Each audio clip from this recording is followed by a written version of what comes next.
Depuis plusieurs mois, les pays du monde entier sont touchés par la crise du coronavirus et la France n'est pas épargnée. En mars dernier, face à la propagation du virus sur le territoire, Emmanuel Macron avait décrété un confinement national qui a duré jusqu'au 11 mai 2020. Actuellement, la situation dans le pays est très préoccupante. Le nombre de morts ne cesse d'augmenter, les hospitalisations également. En Île-de-France, 73% des lits de réanimation sont occupés par des patients contaminés par la Covid-19.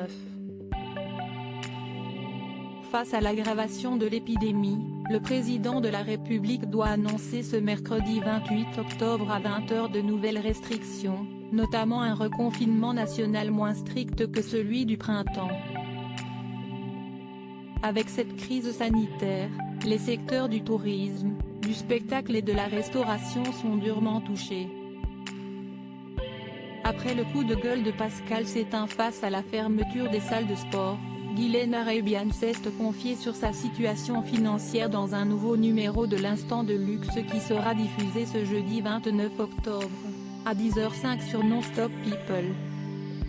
Il ne faudrait pas que ça reconfine en avant-première, nous vous dévoilons un extrait inédit de cet échange. Dans un premier temps, Jordan Deluxe prend des nouvelles de la chef. Financièrement, ce n'est pas drôle parce qu'il y a une espèce de facilité qui disparaît et d'incertitude qui apparaît par contre, commence-t-elle. Si le reconfinement recommence, quel scénario a-t-elle imaginé? Je ne sais pas. On est quand même tous endettés. On a des prêts qu'il va falloir rembourser. Si on nous arrête, comment on va faire?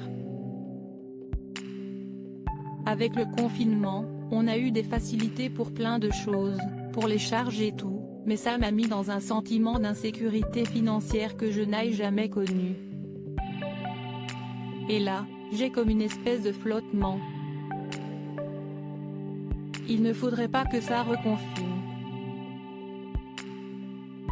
Si on reconfine, je crois que tout le monde va mettre la clé sous la porte, dit-elle. Confidence exclusive. Ne pas reprendre sans citer l'Instant de Luxe sur Non-Stop People.